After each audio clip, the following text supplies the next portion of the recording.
في نزا فيديو رينا نملس حازو كوي كاتر تلاتة ملس بس لخوانا نقر لا حسابي متسلي مالتيو تفلتو دو أملكو لغزاوير تراي مخانو مالت أملكو لغبو لأب لود لمنفس قدس لسلاسي حدا أملاك مخانو مالت تفل على انتن الهاوخا سيام الهاوخا أملكو لمالنم هم لي فكاد مخناتو مغزاوير كبر الفلطلو ايو سو كبر الفلطلو سلالخونه كبر نو لغزاوير بچا كخون نيو مالتيو سلازي تفلالي مخنات لهاوخا لغزاوير أملكو مشرراف يتخ بسما ومنفس قدس أهاد أملاك كمي نيجزار يتسب نيادينا نقدس مريم نحضر لكي كمي صنيحاتكم إذا حفتنا تزاروتو كله سمعنا إنا سلازي أرثوذكساوي مصحف قدساوي زخونه ملسي إنا كنهب سلازي كم تزولو تحفتنا أملكو نقزاقي طرح مخانو تفلتو دو أنا تزولني كاب تشرش كملس كلهو تزيلني إلى أفزاربت سلازي ازي نحنا تزيلنا نفصمو ነገር ይኮን እግዚአብሔር አምልኮ መሆኑ ንፈልጥ ንገብሩን ኩሉ አምልኮ ንእግዚአብሔር ከእግዚአብሔር ወጻኢ ንፍጡር አምልኮ ይግባል እዚ ንመን ተወቀስ ከም ዘላ እንታይ ክትብል ከም ዘለየት ርጉጽ እዩ ስለዚህ ተዋና ሐሳቡ ንቅዱሳን ክብረ ይግባል ንምባል እዩ እቲ ቀንዲ ዓላማ ስለዚህ ታይና ክንብል አምልኮ ንእግዚአብሔር ጥራሕ መሆኑ ንፈልጥ ስለዚህ ንሱ كنكيد وي كنملس تزيلنا تيكونس كل غزي اب حلنانا استقرصه بدن بي نفلطون كل غزي نفصمون املكو دما نغزاهير طرحنا مخانا كتفلط يغبا سلازي دنگت كمتل سوزولكيو تزيلنا نحاسون تيكونس كل غزي اب حلنانا تقريصو زنبر مخانو كتفلطنا ندلي ماتيو كاوتوانا حساب كبري كنو زغبان زغاوير طرحيو كاب زغاوير وصاي كبري ايغبان زي زغاويراوت ازازي زولت حفتنا دماني نغزاوير زوهاب كبري عرس زخاله نغزاوير زوهاب كبري نقدسان زوهاب يكونن نملائكت زوهاب يكونن ننغستات زوهاب يكونن نعبيت زوهاب يكونن نزخون يكون زوهاب يكونن نغزاوير زوهاب كبري እዚ ማለት ግን ካብ ዝጋብሔር ወጻኢ ካሊ ክብር ክንህብ ይብልናን ማለት ግን መጽሐፍ ቅዱስ አስተምሮ ይኮን ስለዚህ ንሁሉ በብዝግቦ ክብር ክንህብ መጽሐፍ ቅዱስ ይዝዘና ነን በዓልና ኳስ ክብር ክንዋሃብ በለና ካብ አምልኮ ወጻኢ ንሰብኩ ተኸብሮኸላ ተምልኾላ ማለት ይኮን አምልኮ ካሊ ክብር መሃብ ካሊ ስለዚህ ኣብ ሮሜ ምዕራፍ 13 ቁጥር 7 ታይ ዝብል መጽሐፍ ቅዱስ ክነንብብ ከለና ሮሜ 13 ቁጥር 7 ክብርን ዝግቦ ክብር ሃቡ ንሁሉ ነቲ ዝግቦ ሃዊ ዘዝግቦ ንሁሉ ዘዝግቦ ሃው ዘዝግቦ ንዝጋብሔር ዝወሃብ ክብሪ ንዝጋብሔር ዝወሃብ ንዝጋብሔር ዝወሃብ ክብሪ ንፍጡር አይወሃብ እዚ ጌጋይ ንፍጡራ ዝወሃብ ክብሪ ማኒ በብደረጃኦም ኣሎ ማለት እዩ ስለዚህ ሓደ ሰብ ንዝጋብሔር ይኽብር ንዝጋብሔር ይፍቅር እንዳበለ ብጻዩ ዓርኩ ከምኡ ሰብ ዝኾነ ዘይኽብር ተኾይኑ ሐሳቡ እዩ ብሎ ስለዚህ ንዝጋብሔር ንፍቅር ምዃንና ንፈልጥ ነን በዓልና ክንከባበርን ነን በዓልና ክንፋቀርን ከለናይ ስለዚህ ክብሪን እግዚአብሔር ጥራሕ ዝብል አስተምሮ መጽሐፍ ቅዱሳዊ አስተምሮ አይኮነን ስለዚህ ናፍተዋና ሐሳብ ከነአቱ ግን ንቅዱሳን ክብሪ ይግባእ አይግባእን ተዋና ሐሳባን ንሱ ስለ ዝኾነ ንዒና ክንወቃዕ ዝግበአና ማለት እዩ ስለዚህ ኦርቶዶክስ ተዋህዶ ቤተክርስቲያንና ንቅዱሳን ዝግባእ ክብሪ ስለትህብ ስለዚህ ተምልኾምላን ዝብል ንሕና ንቅዱሳን አይንምልኽን መላእክት አይንምልኽን ቅዱስ ድንግል ማርያም አይንምልኽን ካልኦት ቅዱሳን አይንምልኽን እግዚአብሔር ብዝሃቦም ክብር መጠን ግን እቲ እግዚአብሔር ዝሃቦም ክብር መጠን ግን ነኽብር ስለዚህ ክብሪ አይግባአን ካብ እግዚአብሔር ወጻ ዘልከየ ግን መጽሐፍ ቅዱስ እንታይ ይብል ዝብል ክንሪና ንኣብነት ናይ ብዙሓት አቦ ዝተባሃለ ብእምነቱ ዝተመስከረሉ ናይ እምነት አቦ ዝተባሃለ አቦና አብርሃም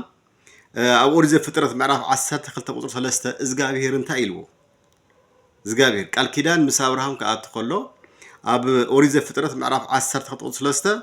ንዝባርኹኻ ክባርኾም ንዝባርኹኻ ክባርኾም ንዝረግሙኻ ድማ ክረግሞም እየ ኩሎም ዓሌት ምድሪ ድማ በአኻ ክባርኹ እዮም ይብል ስለዚህ ነቶም ዝባርኹኻ ክባርኾም ነቶም ዝረግሙኻ ድማ ክረግሞም እየ ኩሎም ዓሌት ምድሪ በአኻ ክባርኹ እዮም ስለዚህ ኩሉ ዓሌት ምድሪ በአብርሃም ዝባረኹ እንድሕር ኮይኖም አብርሃም አምላክ ኮይኑ ማለት ዲ ምድሪ በአብርሃም ትባረኽ አብርሃም አምላክ ኮይኑ ይኮነ ነገር ግን እግዚአብሔር ዝመረጾም እግዚአብሔር ዘኽበሮም ክንደየናይ ዝኣክል ክብሪ ከም ዝግብኦ ክንደየናይ እግዚአብሔር ብቅዱሳኑ ገይሩ ብዙሕ ስራሕ ከም ዝሰርሕ ስለዚህ አብርሃም ዝረገመ ከም ዝርገም ንአብርሃም ዝባረኸ ከም ዝባረኽ ስለዚህ ንቅዱሳን ምኽባር በታ ተዋሃወቶም ክብሪ መጠን ንእግዚአብሔር ምኽባር ምዃኑ ንእግዚአብሔር ትእዛዝ ምዃኑ ነቲ ሰብ ንሱ ድማኒ በረከት ምዃኑ ካብ እግዚአብሔር ከም ዝኸብር ንቅዱሳን ምኽባር የክብር እምበር ኣይሕስርን ስለዚህ ንቅዱሳን ምኽባር ማለት ንቅዱሳን ምምላኽ ኣይኮነን ኣብ ሮሜ ብርሃን ዓለም ቅዱስ ጳውሎስ ናብ ሮሜ የጻፈ መልእክቱ ምዕራፍ 8 ቁጥር 30 ነቶም አቀዲሙ ዝመደቦም ንዓኣቶም ከኣኒ ጸውዖም ነቶም አቀዲሙ ዝመደቦም ንዓኣቶም ከኣ ጸውዖም ነቶም ጸውዖም ድማ አጽደቆም ነቶም ዝደቆም እውን ኣኽበሮም ይብል ስለዚህ ክብሪ ዝረኸቡ እቶም ቅዱሳን ካባና ኣይኮነን ዘኽበሮም እግዚአብሔር እዩ ንሕና እቲ ክብሮም ኢና ንምስክር እምበር ንሕና ነኽብሮም ኣይኮነን ብናህና ክብሪ ዝኸብሩ ብናህና ምሕሳር ዝሓስሩ ኣይኮነን ንሳቶም ብእግዚአብሔር ሓደ ግዜ ዝኸበሩ እዮም ዘኽበሮም እግዚአብሔር ስለዚህ ንሕና ንቅዱሳን ነኽብር እግዚአብሔር ቦት ዘኽበሮም መጠን ደኣ እምበር ብናህና ክብሪ ዝባረኽ ጻድቕ ብናህና ምሕሳር ዝሓስር ጻድቕ የብልና ስለዚህ ንሕና ቅዱሳን ክነኽብር ከለና እግዚአብሔር ቦት ዘኽበሮም መጠን ምክንያቱ ነቶም ዘጽደቆም እውን ኣኽበሮም ይብል መጽሓፍ ቅዱስ ስለዚህ እግዚአብሔር ዘኽበሮም ከመይ ጌርና ክብረ ይግብኦም ክንብል መጽሐፍ ቅዱስ ሒዝና መጽሐፍ ቅዱስ እንዳንበብና አመንቲ ክንመስል ንእግዚአብሔር ፈተውቲ ክንመስል ናይ እግዚአብሔር ፈተውቲ እንዳተቃወምና እግዚአብሔር ዝፈተዎም እግዚአብሔር ዘኽበሮም ክብረ ይግብኦም እንዳበልና ከመይ ጌርና ኢና ንሕና ናይ እግዚአብሔር ሽም ክንጽውዕ ንኽእል መጽሐፍ ቅዱስ ሒዝና ስለዚህ እዚ ስሕተት ክእረም ዘለዎ እዩ ቅዱሳን እግዚአብሔር ብዘኽበሮም መጠን ክኸብሩ ዝግብኦም ምዃኖም እዩ ከምኡ እውን ኣብ ሮሜ ምዕራፍ 8 ቁጥሪ 33 እንታይ ዝብለና መጽሐፍ ቅዱስ እቲ ዘጽድቅ እግዚአብሔር እዩ ነቶም ናይ እግዚአብሔር ሕርያት ዝኸሶም ደኣ ምን እዩ ይብል ስለዚህ እቲ ዘጽድቅ እግዚአብሔር እዩ ዝኹንኑን እግዚአብሔር እዩ ኩሉ ናይ እግዚአብሔር ሰብ ምንም ክገብር ኣይኽእልን ሓደ ሰብ ንሓደ ሰብ ከጽድቆን ክኹንኖን ከኽብሮን ክሕስሮን ኣይኽእልን ካብ እግዚአብሔር ኩሉ እግዚአብሔር ተዘይሕሲርካ ኣይተሓስርን ናይ ሰብ ግዝያዊ እዩ ናይ ሰብ እግዚአብሔር ከይኽበረካ ሰብ ተኸበረካ ትርጉም የብሉን ስለዚህ እቲ ዋና ነገር እቲ ዘጽድቅ እግዚአብሔር እዩ ነቶም ናይ እግዚአብሔር ሕርያት ዝኸሶም ደኣ መን እዩ ትልና ሰይጣን ናይ እግዚአብሔር ሕሪ ዝኾነ ብእግዚአብሔር ዝኸበረ ንእግዚአብሔር ዝተኸተለ ዝሕስር መን እዩ ትልና ሰይጣንን ናይ ሰይጣን ልኡኹን ዝኾነ ጥራሕ ስለዚህ ንቅዱሳን ክብሪ ይግባእ ይክበሃል ከሎ ቅድስት ቤተክርስቲያንና ንቅዱሳን ዝግባእ ክብሪ ክትህብ ከላ እግዚአብሔር ብዘኽበሮ መጠን እግዚአብሔር ክኸብሩ ድማኒ ስለዝደልኒ ማለት እዩ ስለዚህ ኣብ ወንጌል ዮሐንስ ምዕራፍ 13 ቁጥሪ 20 እንታይ ዝብል ነቲ ኣነ ዝልኣክዎ ዝቕበል ንዓይ ይቕበል ይብል ስለዚህ ቅዱሳን ዝበሃሉ ቅዱሳን ዘበሎም ናይ እግዚአብሔር ቃል ስለዝፈጸሙ ናይ እግዚአብሔር ተልእኮ ስለዝፈጸሙ እግዚአብሔር በኣቶም ሓዲሩ ስራሕ ሰረሰርሕ እግዚአብሔርና ህዝቡ ዝልእኾም ዝነበሩ ቅዱሳን ካብ ነቢያት ጀሚርና ክስካብ ሕጂ ቤተክርስቲያና ዘለው መምሃራን ካህናት ኩሎም ናይ ቤተክርስቲያን አገልገልቲ ናይ እግዚአብሔር ልእኾት እቲ ስልጣን ዝሃቦም እግዚአብሔር ደኣ እምበር ሰብ ኣይኮነን መንግስት ኣይኮነን ይዎ ምድራዊ ንጉስ ኣይኮነን ይዎ ተጸዋዕነቶም ንሰማያዊ ንጉስ እዩ እቶም አገልገልቲ ናይ ቤተክርስቲያን ቦት እግዚአብሔር ዝሃቦም ክብሪ መጠን ይጓዓዙ ንሱ ካሊ ጉዳይ ካሊ አጀንዳ ካሊ ርዕስ እዩ ተጸዋዕነቶም ብትክክል ንእግዚአብሔር ድዩ ናይ እግዚአብሔር ቃል ይፍጽሙ ደለው ልክዕ ቦት ዝኸበርዎ መጠን ይኸዱ ደለው እቶም ናይ እግዚአብሔር ልእኾት ኢልና ንሱ ካሊ ዘረባይ ነገር ግን እቲ ናይ እግዚአብሔር ቃል ሒዙ ዝመጽእ ኩሉ ናይ እግዚአብሔር ልእኹ ምዃኑ ክንሓስብ ይግበአና እግዚአብሔር ዝላኾ እግዚአብሔር ከይላኣኾ ናይ እግዚአብሔር ቃል ዝዛረብ ሰብ የለን እቲ ሓቀኛ ቃል ናይ እግዚአብሔር ዝዛረብ ሰብ የለን ብዘይ መንፈስ ቅዱስ ሓገዝ ናይ እግዚአብሔር ስራሕ ዝዛረብ ሰብ የለን ብዘይ ናይ ሰይጣን ድማኒ መጽሐፍ ቅዱስ ተጣሚሙ ዘይኮነ ቃል ዝዛረብ ድማ የለን እቲ ካብ መጽሐፍ ቅዱስ ወጻኢ መጽሐፍ ቅዱስ ሒዙ መጽሐፍ ቅዱስ ዘይሰበኾ ቃል ዝዛረብ ናይ ሰይጣን ልእኹ እቲ ሓቂ ዝዛረብ ከዓ ናይ እግዚአብሔር ልእኹ ስለዚህ እቶም ናይ እግዚአብሔር ቃል ናባና ሒዘም ዘምጹልና አገልገልቲ ቤተክርስቲያን ንሳቶም ናይ እግዚአብሔር ሰላኸዮ ክብሪ ይግብኦ ንምንታይ እግዚአብሔር ብኦም ሓዲሩ ስርዕ ስለሰርሕ ስለዚ እግዚአብሔር ዘኸሮ ማንም ዝኸስ የለን እቲ ንዓኹም ዝቕበል እቲ ንስኹም ትዛረብዎ ዘለኹም ቃል እግዚአብሔር ብኣኹም ሓዲሩ ዘምህር ምዃኑ ኣሚኖም እግዚአብሔር እቲ ቃል ንሱ ናይ እግዚአብሔር ምዃኑ ንስኻትኩም ናይ እግዚአብሔር ልኡኻት ምዃኑ ኣሚኑ እቲ ቃልኩም ዝቕበል ንዓይ ይቕበል እቲ ንዓኹም ዘይቕበል ንዓይ ይቕበልን ከም ዝበሎ ቅዱሳን ክንቅበል ከለና ቅዱሳን ክነኽብር ከለና እግዚአብሔር ስለ ዘኽበሮም ምዃኑ ክንኣምን ይግባእ ኣብ ወንጌል ማቴዎስ ምዕራፍ 10 ቁጽር 41 እንታይ ዝብል ንነቢይ ብሱ ነቢይ ዝቕበል ንነቢይ ብሱ ነቢይ በታ ነቢይነቱ በታ እግዚአብሔር ዝሃቦ ዝቕበል ናይ ነቢይ ዓስቢ እዩ ዝረክብ ንጻድቕ ብሽም ጻድቕ ዝቕበል እውን ዓስብ ጻድቕ ይረክብ ስለዚ ነቲ ጻድቕ ብጽድቅንኡ ዝቕበል ናይቲ ጻድቕ ዓስብ ይረክብ ናይ ጻድቕ ዓስብ ድማ እንታይ እንተልና መንግስቲ ኣምላኽ መንግስቲ ሰማይ ይረክብ ማለት ስለዚ እግዚአብሔር ዘኽበሮም እግዚአብሔር ዘጽደቆም ክብሪ ዝግብኦም ቅዱሳን ክብሪ ይግብአን ኢልካ ንዓኦም ካብ ክብሪ ምውራድ ማለት ንእግዚአብሔር ምቅዋም ምዃኑ ካብ ክብሪ ዘውርድ ምዃኑ ሓሲብና ብዝግባእ ንቅዱሳን ክብሪ ክንህብ ይግባእ ማለት እዩ እግዚአብሔር ክንደይ ዝኣክል ቅዱሳን ክኸብሩ ዝደሊ ስለዚ ናይ እግዚአብሔር ሕርያ ክብሪ ንወይኑ ጥራሕ እዩ ዝብል ኣብ መጽሓፍ ቅዱስ ኣይኮነን ስለዚ እቲ ክብሪ ናይ እግዚአብሔር ክብሪ ዝሽረፍ ኣይኮነን ነገር ግን ቅዱሳን ክኸብሩ ኣይደልን ዝብል ግን ናይ መጽሓፍ ቅዱስ ትምህርቲ ኣይኮነን እንዲያሙ ቅዱሳን ብደንቢ ክኸብሩሉ ክፍርሑ እዩ ዝደሊ እግዚአብሔር ንኣብነት ኣብ ኦሪት ዘፍጥረት ምዕራፍ 20 ቁጥሪ 7 ድሕረን ቢብና አብርሃም ምስ በዓልቲ ገዝኡ ምስ ሳራ ድርቂ ኮይንዎ ካብ ዓዱ ተሰዲዱ ምስ ከደ ናፍቲ ዝኸደ ቦታ እቲ ዝነበረ ንጉስ ሳራ መልክዓ ጽብቕቲ ስለ ዝነበረት ንታ ሰበይቱ ሓሪዋ ንሱ ድማኒ ሰበይቲ እያ እንተይሉ ከይቀተል ፈሪሑ ሓፍተ እያ እውን ስለ ዝበለ መልክዓ ጽብቕቲ ስለ ዝነበረት እቲ ንጉስ ንሳራ ወሲድዋ ነይሩ ነገር ግን እግዚአብሔር ነቱ ንጉስ መጽኡ ተገሊጹሉ ንምንታይ ከም ትገብር ንሳኮ ናይቲ ነቢይ ሰበይቲ እያ ክብሎ ከሎ ንዓይ ሓፍተ እያ እዩ ዝበለኒ ክብሎ ከሎ ስለ ግርህናኻ ስለ ይሁናኻ ኣይቀጽዓካኒ ነገር ግን ንሳ ናይቲ ነቢይ ሰበይቲ እያ መልሳ ስለዚ እግዚአብሔር ካብቲ ሽዑ አውሪድዎ ዝነበረ መቕዘፍቲ ናፍቲ ገዛ ንሱ ንክትድሕን ተኾንካ ግን አብርሃም ስለናትካ ጸሎት ይጸልየልካ ክትድሕን ተኾንካ ኢሉ ስለዚ እግዚአብሔር ቃል በቃል ይዛረበሎ ነቱ ንጉስ ቃል በቃል ይዛረበሎ ባዕሉ እግዚአብሔር ይዛረበ ዘሎ ስለዚ ስለ ዳሞ ክፍውሰካ ይወለን ዝፍውስ እግዚአብሔር አብርሃም ይኮን ዝፍውስ ነገር ግን ንምንታይ እዩ አብርሃም ይጸልየልካ ነቢይ እዩ ሽዑ ክድሕን ይኻዘወሎ ንምንታይ እንተልና ግን እቱ ንጉስ ንአብርሃም ዝግባእ ክብሪ ክህቦም እንት ክፈርሖም እንት ኣብ ቅድሚ አብርሃም ክንቅጥቀጥ ምንት ሽዑ አብርሃም ንምንታይ ናብ ዝጉድዝት ይኻኒ ካብ ቆደማ ሓቂ ደይ ተዛረብ ኢሉ መሊስሉ አብርሃም ስለቲ ንጉስ ጸልየ እቲ ንጉስ ካድሒኑ ሽዑ እቲ ንጉስ ንአብርሃም ዝሃቦ ክብሪ ክንደይ ዝኣክል እንተልና ዝግባእ ክብሪ ይህዎ ንዓደም ክሰደም ከሎ ኩሉ ነገር ይህቡ ካልእ ይትረፍ ንሳራ ሰራሕተኛ ይቆጽረላ ካብ ናቱ ዝነበሩ ሓንቲ ናይ ደቂ ኣንስትዮ ሰራሕተኛ ሓንቲ ንሳራ ባርያት ኮንኪ ኢሉ እዩ ሂዋ ከም ካሕሳ ስለዚ እቲ ንጉስ ንአብርሃም ክንዱ ዝኣክል ኣብ ቅድሚ አብርሃም ክፈርሕን ከኽብሮምን ዝኸኣለ እግዚአብሔር ክኸብሩ ስለ ዝገበረ ስለ ዝደለየ ድሌቱን ስለ ዝኾነ እምበርቱ ንጉስ ካብ ባዕል ይኮነን ኣኽቢርዎ እግዚአብሔር ብዝገበሮ ስራሕ ማለት ስለዚ ንቅዱሳን ምሕማይ ንቅዱሳን ካብ ክብሪ ዝቕ ምባል ንቅዱሳን ምንቁሻሽ የቐጽዕ እዩ መጽሓፍ ቅዱስ ይነግረና ኣብ ካልኣይ ሳሙኤል ምዕራፍ 6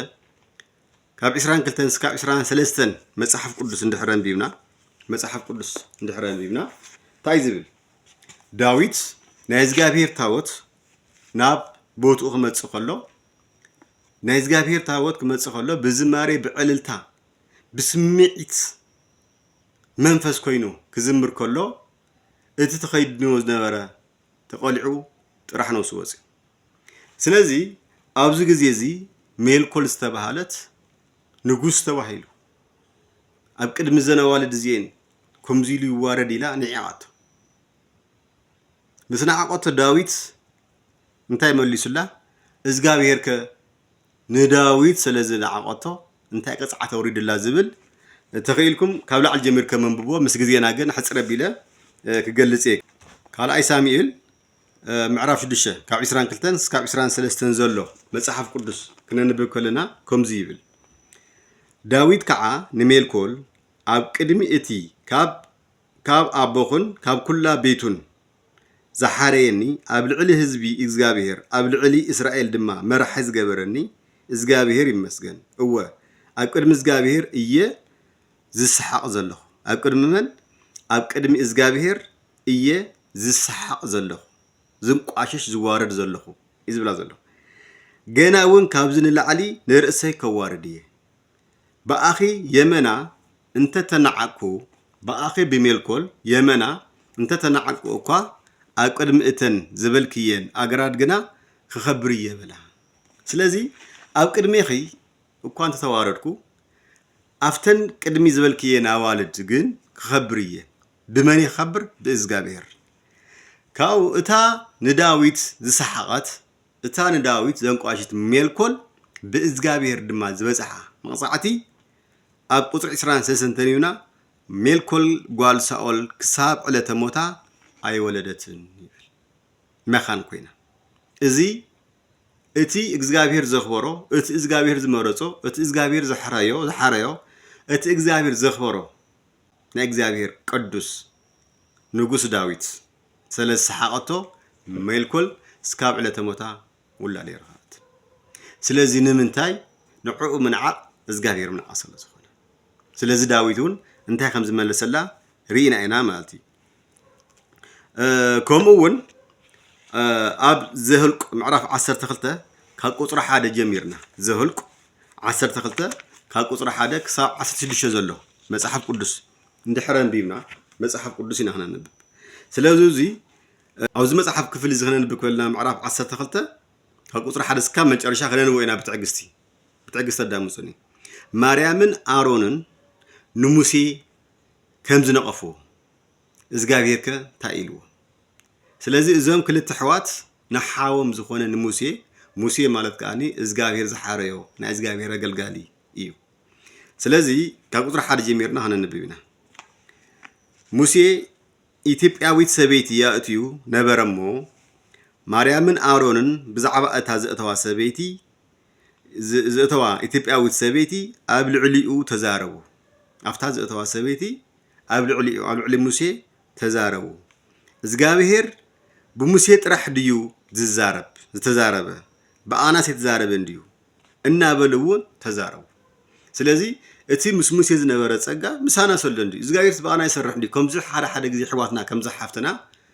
مس قدسان سرح إزجابير مس كله كم سرحه مريم مسانا مع رأيها سبنديا قدسان مسانا مع رأيهم سبنديا ميلهم كله مع رقم زجوربو إزان ناي موسى حوات مريم من آرونن إزجابير بموسى راح ديو استزاربه بأنا سيتزارب ديو إننا بلون تزاربو نزيخ إزجابير سمعه إزام كل تحوات أفتح حدا حاول إزجابير زحاريو موسى كم زعين زارو خلو نتزارو أدمان إزجابير سمعه موسى قبل على جزء مدري كابزولو سب تحت الناس تمول سب نبره شعو إزجابير نموسى نآرون إن مريم سلست يوم ناب مرة خبي دمكان وصو بلو سلست يوم فليس أو عوام سلست يوم دما نافت مرة خبي دمكان وصو إزجابير كعا بعمد دمنا ورده نابزوم سلسته بعمد دمنا ورده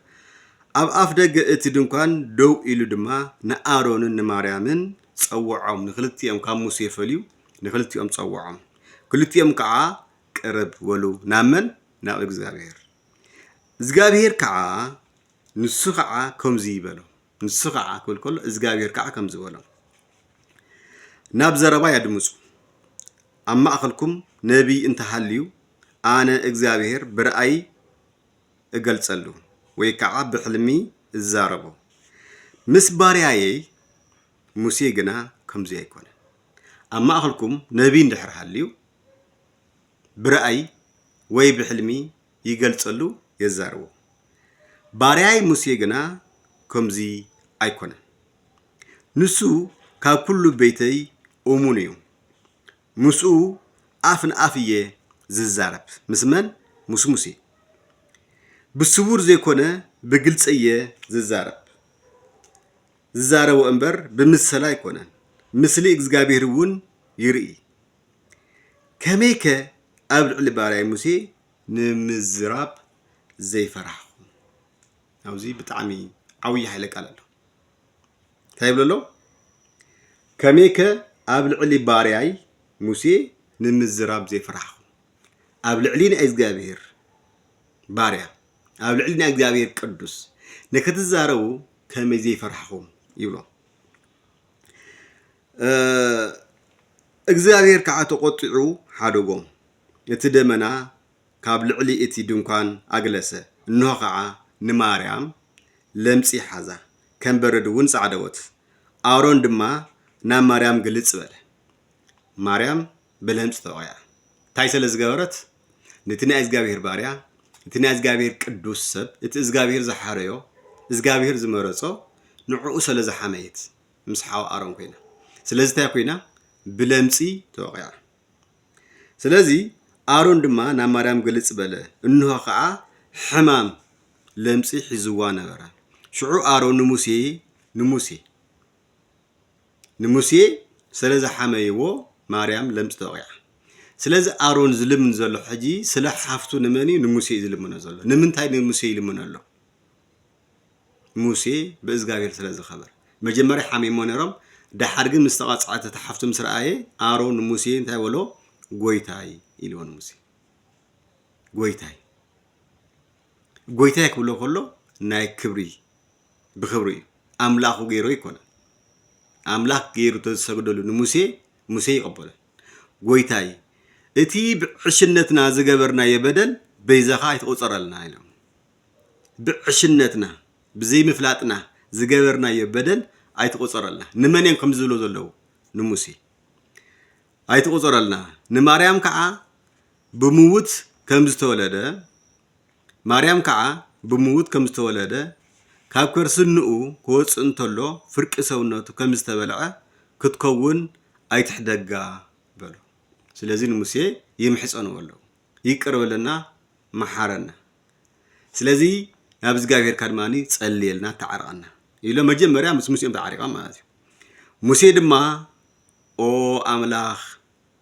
كتحويا لمن كالو يلو نابز غير تصلي سلازي بناي موسى صلوت إزغابير كأن موسى سميعو كابل مصا دحانت سلازي كبرين إزغابير طرح زبل مصحف قدس او استمر يكونن كن فليز غبنا املكو نإزغابير طرح قدس بيت كريستيان ارثوذكس توحدو እዚ ኩሉ ነጽራ ተመር ስለዚ ክብሩውን ናይ አምልኮ ክብሩ ዝወሃበሎ ናይ ጸጋ ክብሩ አሎ ስግደት አኩል ተፈልያ ናይ አምልኮ ስግደት ናይ ጸጋ ስግደት ዚላ ንቅዱሳን ዝወሃብ ንእግዚአብሔር ዝወሃብ በደም ትፈልጥ ንቅዱሳን ጥራህ አይኮነን ናይዛ ምድር ዚኣ ዘለው ነገስታቱን ትዝግቦም ክብሪ ካብት ልክዕ ዘይ ሓሊፎም ከም አምላኽ አምልኹን ተዘይሎም ብስርዓት እንተኸይዶም በንግስነኦም ክብሪ ከም ዝግቦኦም መጽሐፍ ቅዱስ ይነግረና ስለዚህ ንቅዱሳን ምኽባር ንእግዚአብሔር ምኽባር ምዃኑ ንዛ ሓፍትና ክተውጽሕልና ስለዚህ እዚ መልእክቱ ዝውና ኩሉ ክባጻሕ እቲ ክግበር ዝግቦ ነገር ኩሉ ክትገብሩ يحتكم إزغابير مسكولانا يكون وصفات لإزغابير ولا دي تنقل ولا مسكول الخبر يغني لي